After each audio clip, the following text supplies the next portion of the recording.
So ഈ video നമ്മൾ discuss ചെയ്യാൻ പോകുന്നത് ബാലൻസ് ഷീറ്റിനെ പറ്റിയിട്ടാണ്. സോ ബാലൻസ് ഷീറ്റ് എന്ന് പറയുന്നത് ഒരു ഫൈനാൻഷ്യൽ സ്റ്റേറ്റ്മെന്റ് തന്നെയാണ്. അത് നമ്മൾ മാർക്ക് ചെയ്യുന്നത് ആ കമ്പനിയുടെ ഫൈനാൻഷ്യൽ പൊസിഷൻ അറിയാനായിട്ട്, അതായത് ലയബിലിറ്റീസിന്റെയും അസറ്റ്സിന്റെയും സിറ്റുവേഷൻ മനസ്സിലാക്കാൻ വേണ്ടി ഉപയോഗിക്കുന്നതാണ്. അപ്പൊ ഇത് യൂഷ്വലി പ്രിപ്പയർ ചെയ്യുന്നത് നമ്മുടെ trading and profit and loss അക്കൗണ്ടിൽ നെറ്റ് പ്രോഫിറ്റോ നെറ്റ് ലോസോ കണ്ടുപിടിച്ചതിന് ശേഷം അത് വെച്ചിട്ടാണ് നമ്മൾ ബാലൻസ് ഷീറ്റിലേക്ക് പോകുന്നത്.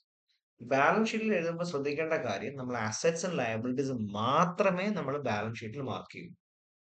അപ്പം ലയബിലിറ്റീസ് അതിന്റെ ഫോമാറ്റ് എന്ന് പറയുന്നത്, ലയബിലിറ്റീസ് ലെഫ്റ്റ് സൈഡിൽ, ലയബിലിറ്റീസ് എമൗണ്ട്, അസറ്റ്സ് എമൗണ്ട് എന്നാണ് അതിന്റെ സ്ട്രക്ചർ പോകുന്നത്. അപ്പൊ ലയബിലിറ്റീസിനകത്ത് വരുന്ന ഐറ്റംസ് ആണ് ഞാൻ ഇവിടെ ലിസ്റ്റ് ഔട്ട് ചെയ്തിരിക്കുന്നത്. ഇപ്പൊ ക്യാപിറ്റൽ, അത് ബിസിനസ് ഓണർക്ക് തിരിച്ചു കൊടുക്കാനുള്ള കാശാണ്, അതുകൊണ്ടാണ് അതിനെ ലയബിലിറ്റി എന്ന് വിളിക്കാൻ കാര്യം. അപ്പൊ ഈ ക്യാപിറ്റൽ എടുക്കുമ്പോൾ ശ്രദ്ധിക്കേണ്ട ഒരു കാര്യം, കുറച്ച് അഡ്ജസ്റ്റ്മെന്റ്സ് നമുക്ക് ചെയ്യണം. എന്താണ് അഡ്ജസ്റ്റ്മെന്റ്സ് എന്ന് പറയുന്നത്? ഇവിടെ ക്യാപിറ്റൽ ഫോർ എക്സാമ്പിൾ 1 lakh ഉണ്ടായിരുന്നു, അയാൾക്ക് അയാളുടെ ബിസിനസ്സിലൂടെ നെറ്റ് പ്രോഫിറ്റ് ആയിട്ട് 10,000 കിട്ടി. അപ്പൊ എത്ര ക്യാപിറ്റൽ? 1 lakh plus 10,000, 1,10,000. കാരണം എന്താ? നെറ്റ് പ്രോഫിറ്റ് ഓണർക്കുള്ള കാശാണ്.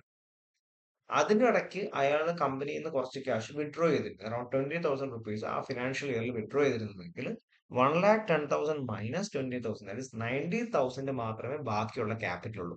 ആ അതായിരിക്കും ഇവിടെ വരുന്ന വാല്യൂ. ബാക്കിയുള്ള ലയബിലിറ്റീസ് ആണ്. എന്തൊക്കെയാ? Loans, outstanding expenses, bank over draft, creditors, payable, ഇതെല്ലാം ലയബിലിറ്റീസ് ആണ്. അസറ്റ് സൈഡിലോ നമുക്ക് കമ്പനി ഓൺ ചെയ്യുന്ന items, so that they can sell it in the future. Land and building, plant and machinery, furnitures. Stock എന്ന് ഉദ്ദേശിക്കുന്നത് closing stock ആണ്, അതായത് ആ financial അവസാനിക്കുമ്പോൾ എത്ര സ്റ്റോക്ക് ബാക്കിയുണ്ട്. Debtors, investments, bills receivable, cash at bank, cash in hand, ഇതൊക്കെയാണ് പ്രധാനപ്പെട്ട അസറ്റ്സ് എന്ന് പറയുന്നത്. അപ്പൊ നമുക്ക് രണ്ട് തരത്തിൽ ചോദ്യം ചോദിക്കാം.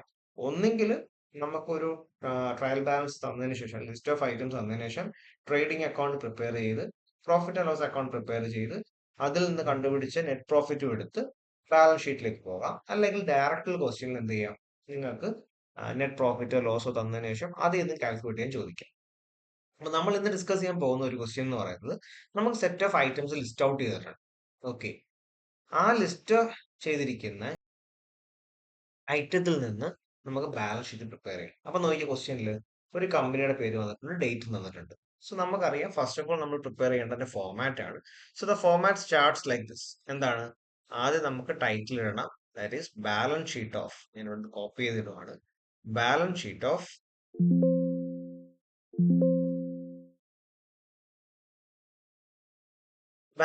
Nova limited companies.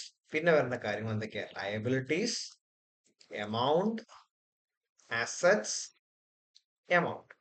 ഓക്കെ, ഇനി തൽക്കാലം ഞാൻ റഫ് ടേബിൾ കൺസ്ട്രക്ട് ചെയ്തു. ഇനി ലയബിലിറ്റീസിനകത്ത് ആദ്യം ക്യാപിറ്റൽ കിടക്കുന്നത് കൊണ്ട് ഞാൻ എന്ത് ചെയ്യാം, ക്യാപിറ്റൽ അങ്ങ് സോൾവ് ചെയ്യണം. ക്യാപിറ്റൽ എത്രയാണ്? 3,000. അതിന്റെ കൂടെ നമുക്ക് എന്ത് ചെയ്യണ്ടേ? നെറ്റ് പ്രോഫിറ്റ് ആയതുകൊണ്ട് നമുക്ക് ആഡ് ചെയ്യാം. Net profit is equal to എത്ര? 600. ഇനി ഇവിടെ ഡ്രോയിങ്സ് ഒന്നും ഇല്ലാത്ത സ്ഥിതിക്ക് നമുക്ക് എന്ത് ചെയ്യണ്ട, വേറെ കുറയ്ക്കേണ്ട ആവശ്യമൊന്നുമില്ല. ജസ്റ്റ് എഴുതിയാൽ മതി 3,600. ഇനി അടുത്തെന്ത്? Long term loan. അതെന്ത്? ലയബിലിറ്റി അല്ലേ? ലോങ് ടേം ലോൺ എന്ന് പറയുന്നത് ഒരു ലയബിലിറ്റി ആണ്. അതിന്റെ എമൗണ്ട് എത്ര? 1,400. അടുത്തത് സൺട്രി ക്രെഡിറ്റേഴ്സ്, നമ്മൾ കൊടുക്കാനുള്ളത്, അത് വീണ്ടും ലയബിലിറ്റി ആണ്. So 700 sundry creditors. അടുത്തതോ? ബിൽസ് പേയബിൾ, നമ്മൾ കൊടുക്കാനുള്ളത്, വീണ്ടും അത് ലയബിലിറ്റി ആണ്. That is 300. Land and buildings എന്ന് പറയുന്നതോ, അതൊരു അസറ്റ് ആണ്, നമ്മുടെ കമ്പനി ഓൺ ചെയ്യുന്ന ഒരു അസറ്റ് ആണ്. That is 2,200. Plant and machinery, again അതൊരു അസറ്റ് ആണ്, വാല്യൂ 1,200. ക്ലോസിംഗ് സ്റ്റോക്ക് ഒരു അസറ്റ് ആണ്. ഇനി ക്ലോസിംഗ് സ്റ്റോക്ക് തന്നിട്ടില്ല, വെറും സ്റ്റോക്ക് എന്നാണെങ്കിൽ മനസ്സിലാക്കേണ്ട കാര്യം അതാണ്, ശ്രദ്ധിക്കണം. ക്ലോസിംഗ് സ്റ്റോക്കിനെയാണ് നമ്മൾ അസറ്റ്സ് ലിസ്റ്റ് ഔട്ട് ചെയ്യുന്നത്, തെറ്റിപ്പോകരുത്. സൺഡ്രി ഡെറ്റേഴ്സ്, നമുക്ക് കിട്ടാനുള്ള കാശാണ്. സൺഡ്രി ഡെറ്റേഴ്സ് എന്ന് പറയുന്ന ഒരു അസറ്റ് ആണ്. Cash and bank and cash in hand, അത് രണ്ടും തന്നെ, ക്യാഷ് അറ്റ് ബാങ്കും 450, ക്യാഷ് ഇൻ ഹാൻഡ് എന്ന് പറയുന്നതും എന്ത് തന്നെയാണ്? രണ്ടും അസറ്റ്സ് തന്നെയാണ്, 150. സോ ഇത്രയും നമ്മൾ എൻട്രീസ് മാർക്ക് ചെയ്തിട്ട് നോക്കുക എന്തെങ്കിലും പെൻഡിങ് ഉണ്ടോ. അപ്പൊ ബാലൻസ് ഷീറ്റ് ചെയ്യുമ്പോൾ ശ്രദ്ധിക്കേണ്ട ഒരു കാര്യം എന്ന് പറയുന്നത്, ഒന്ന് ക്യാപിറ്റലിന്റെ കൂടെ പ്രോഫിറ്റ് കൂട്ടുക, ലോസ് ആണെങ്കിൽ അത് കുറയ്ക്കുക, ഡ്രോയിങ്സ് ഉണ്ടെങ്കിൽ അതും കുറച്ച് എഴുതുന്ന വാല്യൂ ആണ് നെറ്റ് ക്യാപിറ്റൽ എന്ന് പറഞ്ഞ് മാർക്ക് ചെയ്യുന്നത്. പിന്നെ അസറ്റ്സ് ലയബിലിറ്റീസ് എഴുതുക. അസറ്റ്സ് എഴുതുമ്പോൾ അതിനകത്ത് ക്ലോസിംഗ് സ്റ്റോക്കിനെ ഇടാൻ മറന്നു പോകുക. ഓക്കെ, ബാക്കി എല്ലാ ഐറ്റംസ് ആയത് ചെക്ക് ചെയ്യുക. അപ്പൊ നോക്കിയേ, ഇവിടെ ക്യാപ് 3, 6, 9, 11 ഐറ്റംസ് ഉണ്ട്. അപ്പൊ ഇവിടെ നോക്കിയേ, ക്യാപിറ്റൽ നെറ്റ് പ്രോഫിറ്റ് 2, 3, 4, 5, 6, 7, 8, 9, 10, 11 എല്ലാ ഐറ്റംസും ആയി. നമുക്ക് എന്ത് ചെയ്യാം? ഇനി ഇതിന്റെ ടോട്ടൽ കാൽക്കുലേറ്റ് ചെയ്യാം. Total is equal to sum of ലയബിലിറ്റീസിന്റെ സൈഡിലെല്ലാം നമ്മൾ സം ചെയ്യുവാണ്, അതുപോലെ തന്നെ അസറ്റ്സിന്റെ സൈഡും സം ചെയ്യുവാണ്. സോ നോക്കിയേ, അസറ്റ്സ് ലയബിലിറ്റീസ് നമ്മൾ മാച്ചപ്പ് ചെയ്തിട്ടുണ്ട്. അപ്പൊ നമുക്ക് ഇതിന്റെ ഉദ്ദേശം എന്താ?